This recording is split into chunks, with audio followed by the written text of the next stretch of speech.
I definitely want to share my appreciation for Siva and everything that he said, and actually providing that amazing transition for us and our panel here, and collective action, and what we can do as people more on the ground, making decisions on a day-to-day basis.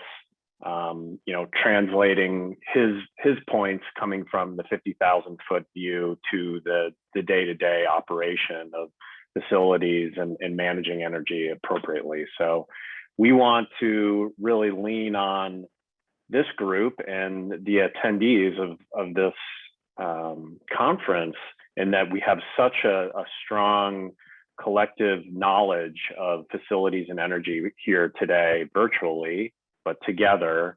And how can we capture that and capture some ideas for how we can solve some of these issues going forward? So that's really the purpose of this panel, is to look at what are the opportunities out there that we can tackle as a group. And we want to hear from some experts. We have 3 panelists that have also used collective action to address these issues. And we're going to use the power of Zoom to collect your ideas and prioritize them for action in real time. So we're gonna give it a go. So if things don't go entirely smoothly, please be patient. But I think we're able to make it happen. So let's get started. I'm Eric Eberhardt, Director of Energy Services at UC Office of the President. I am in a fortunate position to be able to support all the campuses, the medical centers on energy issues. So I get to see some really great things happening across the system. We're also going to have 3 amazing presenters that have strong experience in using collective action. First is Keith Taylor. He's the Assistant Economic Development Specialist in Cooperative Extension at Davis, and he has some really great experience with the co-op process that he's going to share. Next, we'll then have Nicole Hathaway. She's our Senior Development Engineer and Communications Director at the CLTC, the California Lighting Technology Center, which is an amazing facility that has done a really great project collectively with UC and other California state agencies she's going to tell us about. And then lastly, we have Sean Parker. He's the Acting Associate Director of Facilities and Construction Strategic Sourcing Centers, or as we like to say, system-wide procurement at the Office of the President. And he is essentially an expert in doing this across the system for all procurement efforts, and seeing how we can leverage our power as a system and working with other systems, other organizations to solve big problems. So again, I'm gonna hammer people a little bit over the head with this, so they keep it in their brain. I want people to get their background processes going on this problem, to think about these things as you're listening to these presentations. But again, at the end of this presentation, we want to identify and prioritize opportunities for collective action. So what does that mean? We want people to start thinking about, in your day-to-day lives, in your jobs as energy managers, facilities, people that support energy projects, any connection with solving these problems, day-to-day problems around energy. How can we leverage a larger group, multiple organizations, to solve some of these issues? And we're going to be polling you all in the near future after our panelists speak, to hear your ideas, and then we're going to prioritize them and talk about next steps for action. So looking forward to hearing from everyone. We're gonna really work on the engagement on this panel. So today, again, we're going to hear from our panelists. First, Keith, who's going to talk about the co-op process, as I mentioned. Nicole worked on a really amazing project called the Million Lamp Challenge, she's going to tell you a little bit about. And then Sean, again, will talk about his work with system-wide procurement, and then we'll get into the brainstorming process. Again, please use the Q&A box. I did hear that networking is a little bit challenging and that we can't have direct conversations. So ignore that comment, but please use the Q&A box to share any thoughts and ideas as we move through the presentation.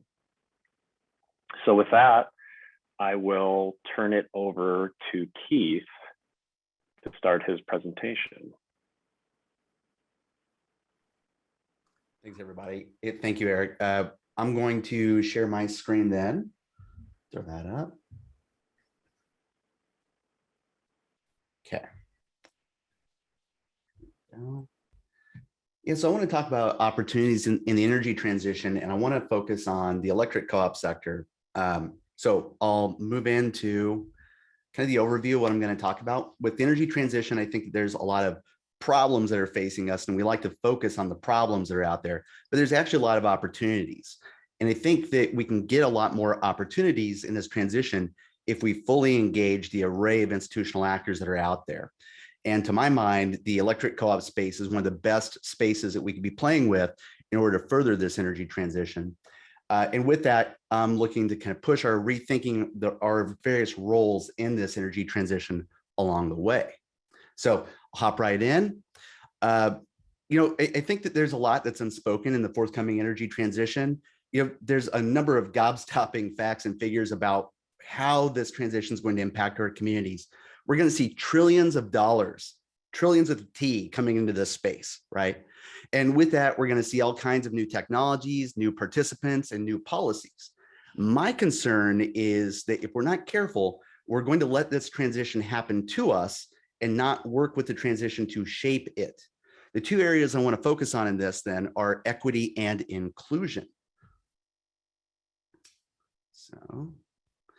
So look, we all know that there are going to be new technologies, and these technologies are going to open up all kinds of opportunities. I'm holding off on a new car myself until the EV VW bus comes out in the future. I'm excited about the EVs serving as backup power for our grid. I'm also excited about the impacts of transportation, the impacts on transportation carbon emissions, and I'm excited about the new job creation that's going to come out of this.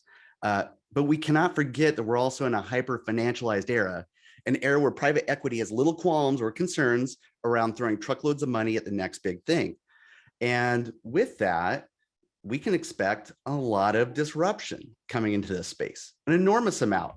I use this image because I think about my own experience growing up in the Midwest, and Walmart originally came into our communities and disrupted our small businesses. And now it's Amazon that's coming in and disrupting the Walmarts of the world.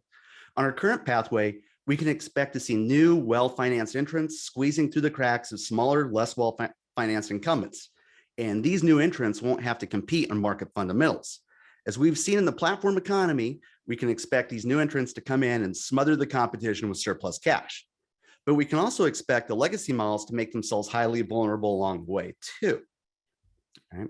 So, I'm going to pick on PG&E a little bit here. Legacy utilities like PG&E, not in a good cash position overall, but they're also not in a good position with their infrastructure maintenance. This makes them vulnerable to a lot of disruptions coming into this economy. I fully recognize the power of the incumbent utilities too. And I know that a lot of folks will kind of dismiss a lot of concerns here. However, we're dealing with new entrants and new technologies and new monies that we've never encountered before. So let's take the business out of the equation. And what about the ratepayers themselves, in this energy transition, using the electric grid as an example? That is the target of these new entrants. Tesla and the Powerwall, it's intended to peel off consumers. And their software for managing the batteries, it is itself a platform intended to aggregate the market power of Tesla by coordinating their Powerwall clients. Tesla is basically worming its way into the grid, peeling off consumers. These are high-value consumers who will demand more of their incumbent utilities, or in other cases, demand to exit on their own through microgrids. Who will be left holding the bag? Low-income ratepayers unable to participate in the system. Oh, and the incumbents?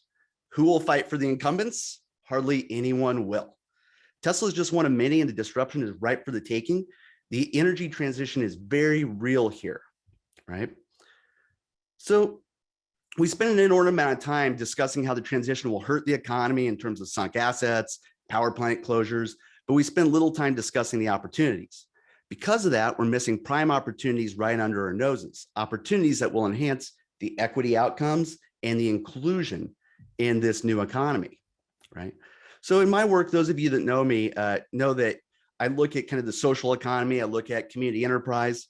The great thing is these institutional actors already exist.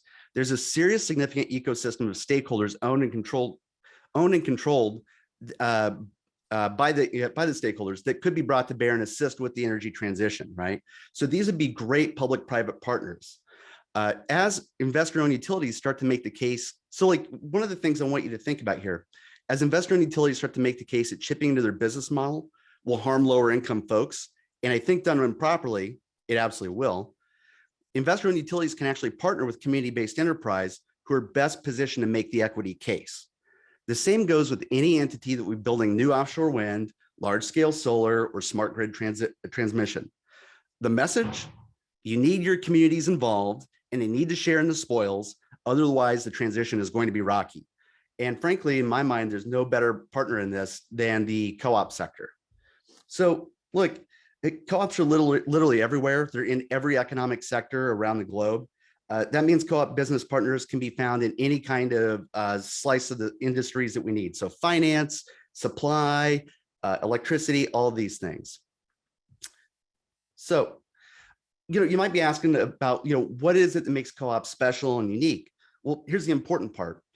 Involving co-ops are an efficient mechanism for community engagement, right? One co-op can literally represent 20,000 people in one community. So instead of going out and trying to mobilize a community to get them to understand that this project is good for them and trying to herd these cats, you can work with a trusted local partner that can reach out to that same community. You garner that co-op involvement and you basically have the community involvement. Here's a map of where co-ops are all over the United States. If you look, there's a co-op in virtually every community, right? So, if you're looking for a partner in finance, in ag, they're there. There's these brands that we all recognize, but haven't really thought about it. Here's some more of the common brands. You need folks in supply. You need folks in IT. There's some major firms that are out there. And by working with them, you can capture the value of these projects and draw that equity back to those local communities that's hosting this infrastructure. The most relevant to us here, of course, is the electric co-ops. I think a lot of folks aren't as aware of them as I think they should be. So electric co-ops are local utilities founded by the residents that use them. This is a picture from 1934. Literally, the farmers came in and built this electric utility themselves. It's far more sophisticated than you might think, though. This looks like a barn raising, and it looks like it's just people power. But since then, this sector has really taken off over time. The sophistication is a way to kind of leverage the energy transition into a way to make sure the equity hits home to these local communities, but also includes them in helping out with establishing this new energy infrastructure, right? So just to give you a visual of how big this sector is and where it's at, it's everywhere, right? And if you look, this is where we're going to have to put a lot of this new energy infrastructure. It's going to be where we need to put the transmission infrastructure. It's going to be where we need to put the wind. It's where we're going to need to put the solar. And these are rural communities largely. If there was this sense of equity built in, then you can imagine there'd be more buy-in in this process along the way. So just a few things I want to note about this in terms of the strategy of engaging with the electric co-ops. First, clearly this system scales. There's over 900 of these local electric co-ops, but they form federations of federations of federations in order to reach economies of scale, in order to have state and national voice. It's a remarkable system. Second, the system innovates. They have call center cooperatives. They have NISC, which is an IT cooperative. They have 9 supply cooperatives, which are out competing investor-owned supply providers around the United States. Third, the system also takes calculated risks. So it's not like you're working with a fly-by-night partner. These are long enduring institutions that have been around since the 1930s in many cases. Fourth, the system builds connective tissue and trust with the local communities hosting this infrastructure. I think that cannot be discounted in this conversation. Then this diagram here shows you the kind of economic impact what these electric co-ops bring to their local communities. Often they provide some of the best jobs in their communities. They generate an incredible amount of income, over $40 billion a year. So the system shares the spoils of energy generation with the communities hosting the infrastructure. This then incentivizes adoption of any kind of new policies, any kind of new build outs that we need to do. In 6, the system has a history of partnership with other institutional arrangements. Just because they're co-ops doesn't mean they want to work with just co-ops. Many of these electric co-ops also work with investor-owned utilities, municipals, public power. You can trust them and their risk-averse nature in many of the projects that you're looking at undertaking yourself. So I'll wrap with a brief allusion to my book. If you want energy transition that's predictable and limits risk, the electric co-ops are absolutely one of the best partners that you can pick in this. And in doing so, you're going to, with any of this energy transition, you're going to need trust. You're going to need buy-in. You're going to need community benefit. The electric co-ops sector is absolutely the best institutional partner. Or, if you want to go it alone, you can insert disruption in the last place we need it, which is the electric grid. And I, for one, would rather see a smooth transition in this energy transition overall. So thank you, Eric. Great. Thank you, Keith. That was a good kind of high level, I think, start and good transition to Nicole from CLTC, who I'll hand it over to now. Great. Thanks, Eric. Thanks for having me here today. I'm going to share my screen real quick.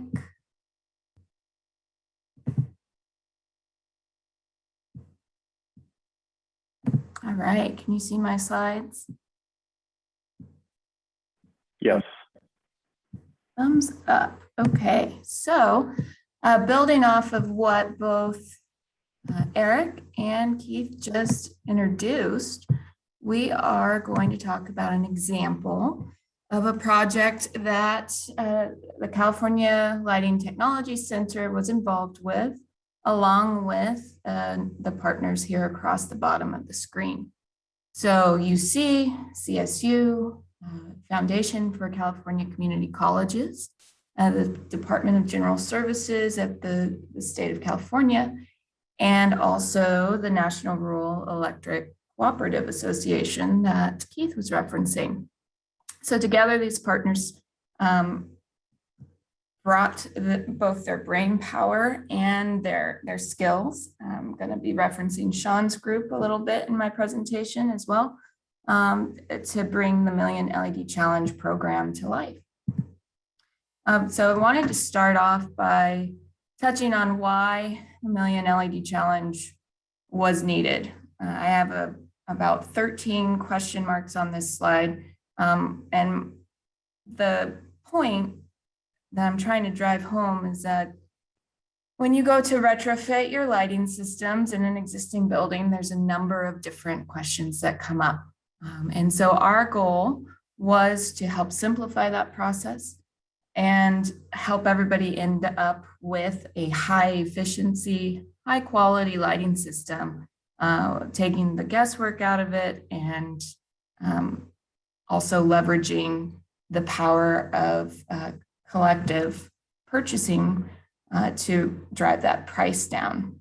So how did we go about pulling together the backbone of the program? Well, we started with an audit and we worked closely with the UC group, mostly I think with Eric's group through the energy managers. A lot of you probably remember me reaching out a couple years ago at this point to collect the data that is on this slide and the next slide. But what we were looking for was help to kind of confine the problem. We wanted to bound, what products the program was going to offer, and we needed to do that in a rigorous way. So we did an audit. You can see overwhelmingly luminaires across the UC campuses are troughers. So that's that 2x2 form factor or 2x4 form factor that you're used to seeing in your ceiling. Additionally, we also looked at the types of lamps that were inside of those fixtures. And again, the majority down at the bottom there in the 4-foot T8s. And also looking at some other types of fixtures that perhaps would be easily retrofitted with just a lamp and not a fixture. So with this information, we identified the 3 main product types for this phase of the Million LED Challenge. If you are longtime followers of CLTC, you've also probably heard us talk about phase 1, which was screw-base lamps and downlights, more geared towards residential applications. So this phase was specifically targeting commercial buildings, and we ended up with linear LED solutions, retrofit kits, as well as new luminaires, and with the idea that with these 3 product types, you'd be able to take care of almost any lighting system upgrade. So thinking back to that list of questions that I presented earlier, we started to answer them based on research taking place at CLTC, combining that with the product types and best practices that the lighting industry has. And this is the specification that CLTC published at the end of that process. We did have a large support for that research from the EPIC program at the California Energy Commission, as well as some carbon neutral initiative funding from UCOP. So using Sean's team and the procurement team at UC, we were able to take that specification, go out to bid. I'm simplifying this, Sean. I think I'm going to let you touch on that a little bit more.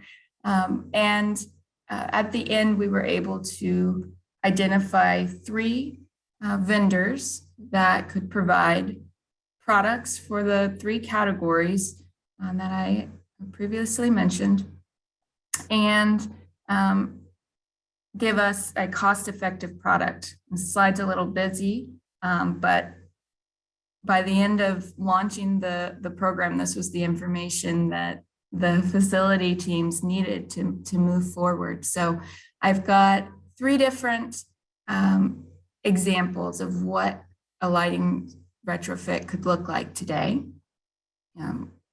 Retrofit with fluorescent, just replace what is there. That's the left-hand column here. Retrofit with basic LED products. This is specifically looking at linear LED solutions, so the lamps or the tubes, if you want to call them that. And then in the blue on the right, we have the MLC product.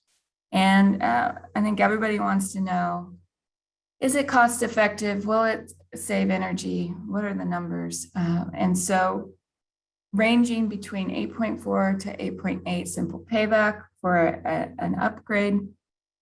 And we're looking at about a 41% energy savings for the MLC product. And this was really an exciting win for us to land with 3 different vendors that could provide a cross-section of product types that are cost-effective and really lend themselves to these larger decarbonization goals that we have. So the vendors are up on the screen right now. So we have Rexel, which is a distributor. LED Greenlight is a manufacturer, and Allphase, also known as CED, which is another distributor. And these 3 awardees do have the option to bring additional products to the program over the 5-year award, which is great because, as we know, technology continues to improve, and we want to be able to keep up with that. So that was a one of the parameters that we made sure to include in this program. So there's a lot more information available on the program's website. I put it here at the bottom, millionledchallenge.org. So I hope that you feel free to check it out and learn more. And if you do have more questions, please feel free to reach out to me directly.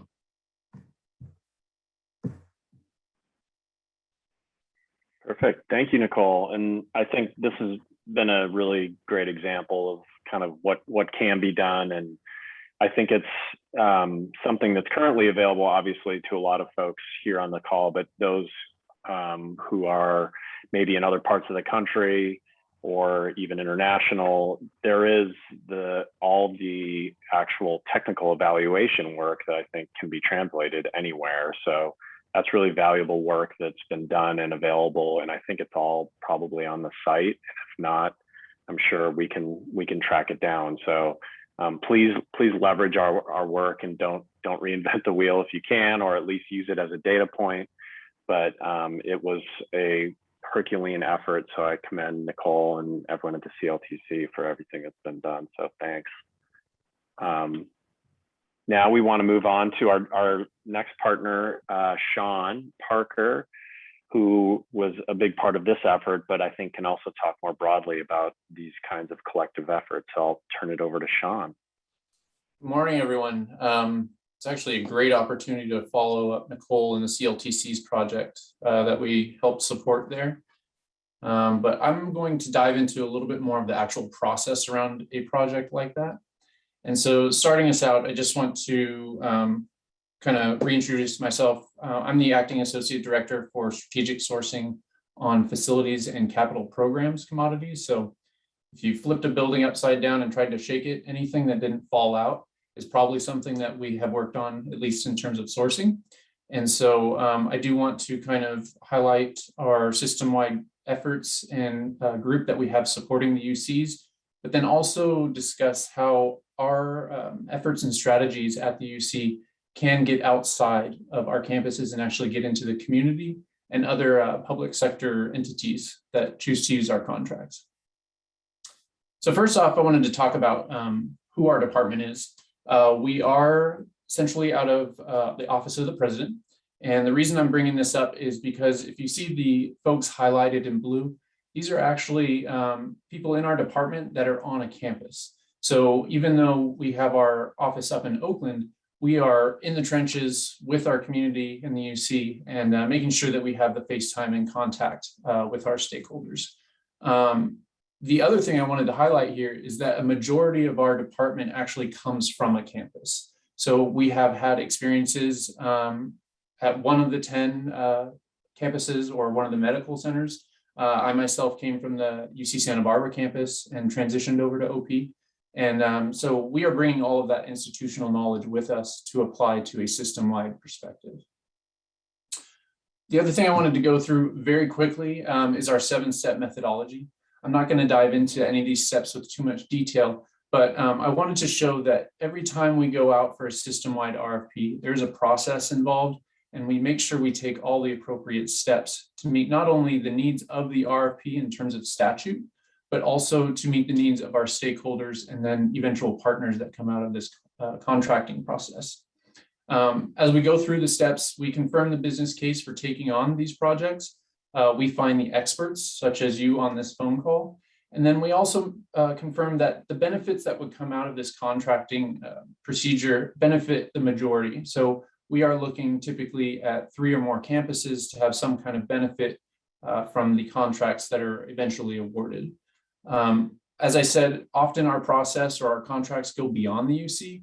We have frequently partnered up with the CSU system, the community college center, the Federation of Community Colleges in California. And then as Nicole mentioned, DGS was a part of the MLC Challenge RFP. And so we do reach out outside of the UC system to not only have some partners in the process, but also to hear their input and their needs to make a very strong product in the end. There's a lot of text on this, but the main reason I want to pull this out is that it is not simply UCOP or one small team building out an RFP. We actually go out into the campuses, we reach out into our networks, and then we even get into some of our industry partners to get information. So as we go through, we bring these people to the table to make sure they not only have a voice, but that their knowledge is shared. So the folks on this call, I would be very surprised if you haven't participated in some type of group exercise like this. But the data collection and your support really brings a lot of our RFPs to a very solid state when we go out to publish them. Because of this well-built team, our contracts typically perform a lot better than if an individual entity was to go out and try to source it themselves. We have a greater stakeholder base. And then also we are looking for some of those public entities outside of the UC system and making sure that their needs could also be met by a contract that we get to. Because of this, and because of the variation around some of not only our campuses and stakeholders, we do set up these contracts to be kind of like the ceiling price. So we set up the partnership, we make sure we get you a solid negotiation out of the process, and you now have a kind of stepping point to go and have contact with that particular supplier to negotiate even further, to at least ask questions, but mainly to have a compliant avenue for purchasing. So if you are a public entity, we do have some restrictions placed on purchasing. We make sure that when we go through this RFP process, we are hitting all those bullet points to make sure that this contract is successful and meets all of our legal needs. And the other thing here is, when you bring this many people to the table, the firms that are responding to these RFPs now hear a much louder voice. There's a lot more knowledge baked into these RFPs, but then there's also a lot more understanding in terms of the business process and the partnership that could come out in the future. Now, this is kind of the cherry on top, and obviously the reason we go out to RFP, but that's the benefits. So the picture on the side basically shows we are a very diverse system at the UC. The plus marks are where we have our health centers. So we do have 5 of them, 6 if you consider or when you consider UC Riverside's new program that's coming online. But the main thing we want to bring across here is that with this diversity, we are leveraging people and spend. So as we're trying to avoid reinvention of the wheel, let's bring everybody to the table once, not only to have a solid publication come out for that RFP, but to have everyone's knowledge shared at the table. We've often heard some of our stakeholders take away some information from RFP planning scenarios back to their campus, having heard that. So it's kind of like a workshop like we're having right now, but we're doing this with a very applied focus on having a contract at the end of it. As mentioned, we look to avoid reinventing the wheel. Since we have 10 campuses with very similar needs, we're trying to consolidate and make sure that everyone's time is spent efficiently with one solicitation. If we can bring in that many people at one time, it prevents everyone from having to do the same thing over or potentially having to discover how to set up an RFP in the same way. But I would say that the 3 following bullets are the main impact out of these RFPs. We are actually using our purchasing power to push the market towards a more sustainable and socially responsible stance. If you can think about the buying power that the UC has, if we were to approach Home Depot as an example and say, we will only buy FSC certified wood from you, that sends a signal to Home Depot saying, okay, this is a very large customer. They are looking for one particular certification, then maybe we need to bring more products to the table for that particular specification. So we are really kind of pushing our way around in the market to say, but really setting up a partnership to make sure that our efforts are recognized, not only in the sense of saving dollars, but also keeping a sustainable business running and making sure that our efforts are going to be seen as beneficial as they are now in the future. Out of our contracts, we also look to provide student opportunities. These could be as basic as some type of summer internship, but also long-term, we have seen some careers come out of these particular contracts. It is something we put into RFPs to ask about the ability of our firms to do this and help our student population. And that can often come back in the form of generating revenue with these contracts. That could be incentive, rebates, partnerships, looking for any way that we can support the UC community, not only from saving money, but also generating financial assets for them. So with that, it's very important for us to go out with all of your knowledge baked into the RFP so we can make sure that the partnership is successful moving forward. And then finally, I wanted to mention that not only do we go out and push the RFP into the market, we actually host the contracts and then market them ourselves. So this particular website that you're seeing right here is actually just a select few of our system-wide contracts that we have broadcasted availability for to contractors on UC projects. So if you're thinking about a smaller firm going into a UC setting and trying to win a construction bid, they often don't have the leverage to get some of those discounts that the UC already has on these system-wide contracts. So there are obviously some really focused contracts here around maybe new capital construction or sometimes renovation. LED lighting is one of them. That's actually the MLC challenge that Nicole was talking about. We have brought our portfolio to a public page and have put it out there that general contractors, you can access our contract if you are working on a UC project. Not only are we hoping to push contractors to save money for our projects, but also to build that partnership to be a bit stronger with our contracted firms. The other piece here is that when you think about having a leveraged materials contract for a small and diverse business that is bidding on larger projects, that gives them the leg up that they may not have had against larger firms. So again, it's very important to think not only about what kind of benefits come out of just the contract in terms of the text, but also the impacts it can have beyond that. The main reason we're asking you all to participate right here is because of future strategies. In our pipeline right now, we do have building management systems coming up as a future RFP, water filtration, especially around research projects and the potential that that might have. We are moving more towards a small business outreach and seeing where we can not only leverage our spend, but our strategies with some of our larger partners to incorporate the communities into our business processes. And then in the future, of course, with Buy Clean California, we're looking at sustainable materials as being a new kind of commodity that we can bring into the space.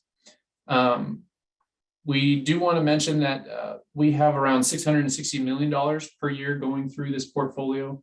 So while you do see a small section of contracts here or sectors, we have probably over 300 system-wide contracts that the UC has access to.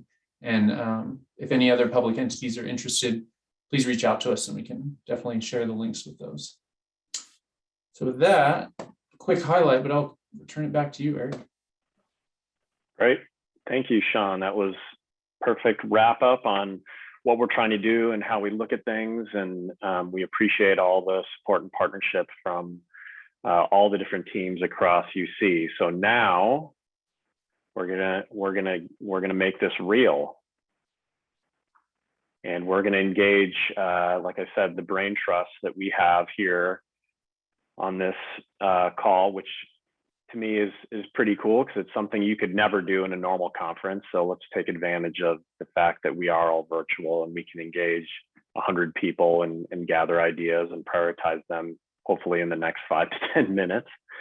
But again, what we want to do is really pull the audience, get some ideas, and then understand what's important to folks. And I think, you know, it's going to vary, of course, across different organizations and needs, but I think getting that high level understanding of what's important and the key areas and the key gaps is what we're trying to do. And we'll review some of the ideas that we've already gotten. Just if people may recall, when they registered for this conference, we asked a high level question about what were some barriers and needs that existed for them as facilities and energy managers and people that work around energy. And so we did get some input there. And we also, just to kind of get your brains moving and thinking along these lines, we engaged some of the energy managers ahead of time with some of these ideas and ran them by them. So we want to go through some of those just to get things started. And we'll gather additional, and then again, we'll prioritize everything based on your feedback live.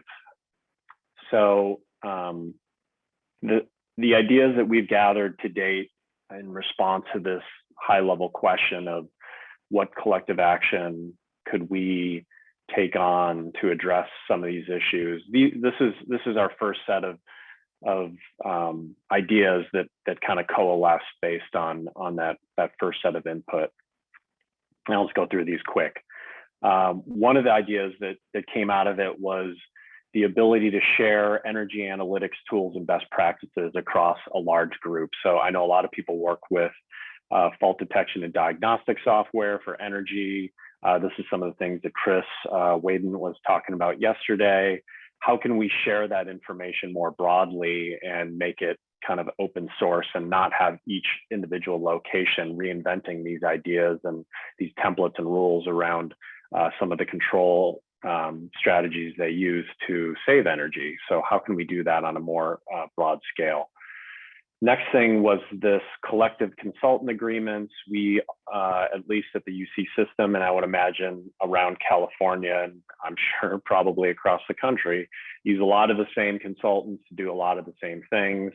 Is there a way we could, again, kind of not do everything in a silo and create some standard agreements around energy auditing, design, commissioning, et cetera? What are the opportunities there?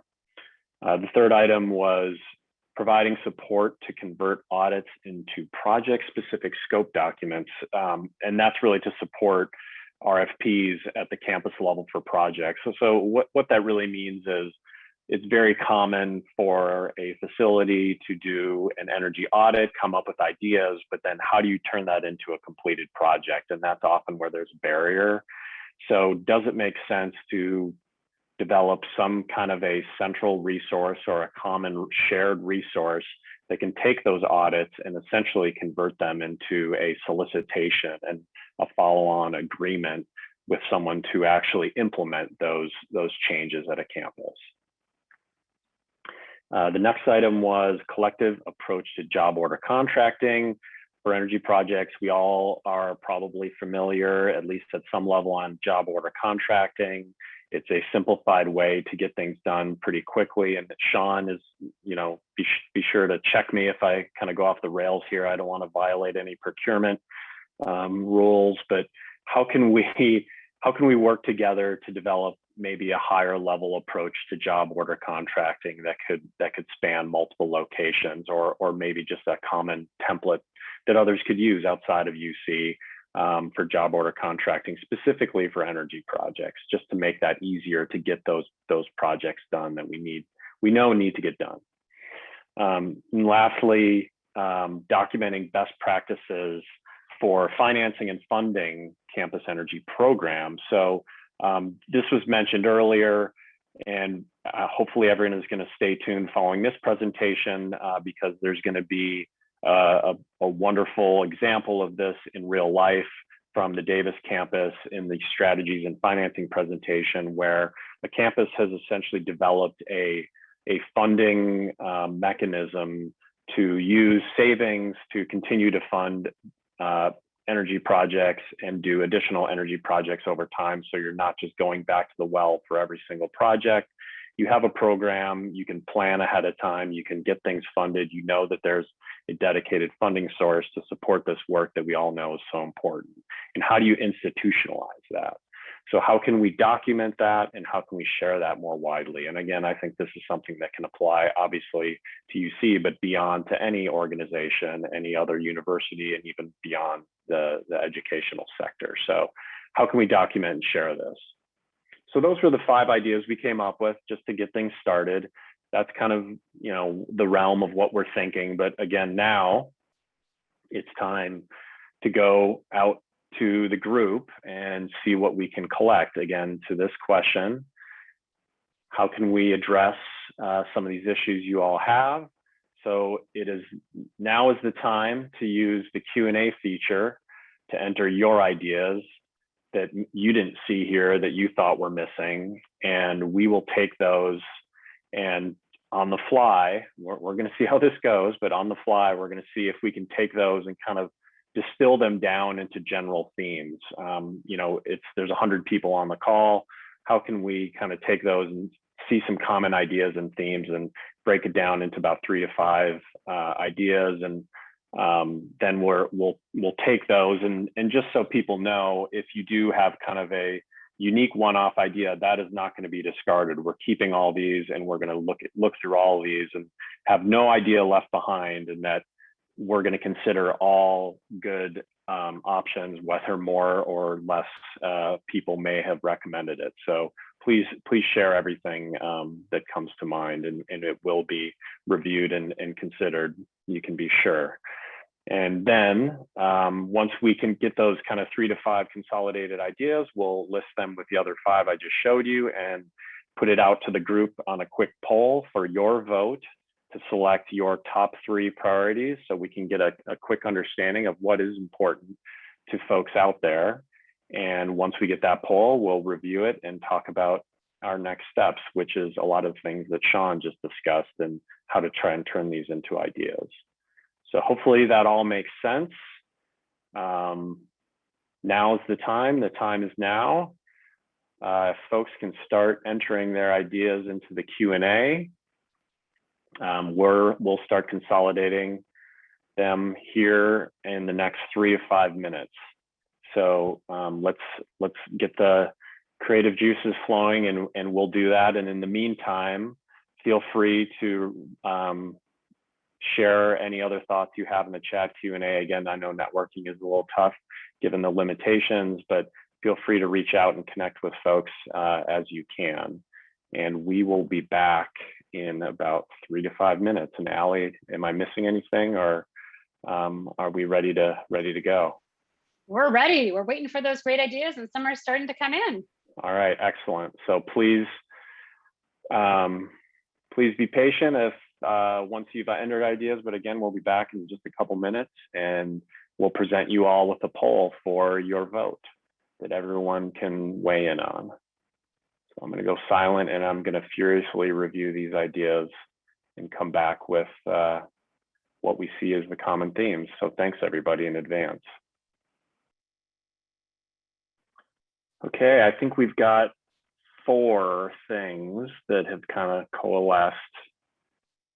But again, there's some other ones in here that I like that are we're gonna put in our back pocket. So again, if you don't see your idea, don't feel that it's not being considered. But we're just trying to look for things that are getting multiple ideas and falling together as part of a theme. So Allie, I think if you want to add those 4. They are ready to go. You're ready for the poll? I think so. So we're going to now put up the poll that includes those 5 ideas that we have here, along with 4 additional items that were brought up by you all. And please vote for your top 3. So just take a quick read, and if you like something, check the box next to it and just go down the list. And if you can pick 3, that would be great. And we'll give folks a minute or 2 to do that. I guess Allie, let me know when you see things slowing down as far as results, or I don't know if you can see that or not. We'll give it another minute. I know some of the text is long to read through, so we've got about 50% of people who've responded. So we'll give another minute or so. And I again appreciate all this and this happening, because selfishly, this is a big part of what I'm supposed to do on a daily basis, is figure out what all those issues are out there and come up with solutions. So you guys are doing all my work for me, so I'm ready to go on vacation as soon as this is done. Okay, cool. So, oh, these aren't sorted. So it looks like a lot are, number one is, I think, pretty clear, 63% was sharing energy analytics tools and best practices. So, and that was a theme. I saw a couple other ideas that came through from the Q&A that were along those same lines. So I think this is really a good opportunity that could be leveraged for, obviously, things beyond just energy analytics, just general best practices. So I think this is a really good one. So I appreciate the feedback there. It looks like barely coming in second there, tight race, is the documented best practices to finance fund campus energy programs. So that is another wonderful selection, because it is the perfect transition to our next panel that's going to be starting immediately after this, or after a break. That's gonna provide that. So that's a good one, because we can take that and document some more detail around that presentation itself as a starting point. So that's great. And then looks like third, make sure I'm seeing this, is the big carbon reduction projects. Needle moving must be at least 1,000 tons a year. I really like this idea. This is, I think, what we need. You know, we need big ideas. We need to move the needle. We have to start thinking out of the box and think differently. So how could we do that? And I think this is a really cool one that I never would have come up with. So thanks for the creative minds out there. And we'll have to think about how to move forward with that. So, and again, a lot of these others are very close there. So we're not just going to take the top three and move on. We're going to consider all these along with all the other ideas that came in. But this is really great. This is super helpful. And I think our next steps are engaging with Sean, talking through the feasibility of these and how they would interact with his group or not, or it's something that we can just do, because some of these are not potentially complicated exercises to execute. Just take some time and focus. So this is really good results, and I appreciate, again, everyone's participation and thoughts here. So with that, unless there's any other comments, or Allie, how are we doing on time? We're doing well. So next up is a quick break. And then at 11:15, we'll have Kelly Ratliff talking about some of the financing topics we were just discussing. So be sure to tune back in 10 minutes. And thanks again for your great ideas. And we look forward to seeing you in 10 minutes.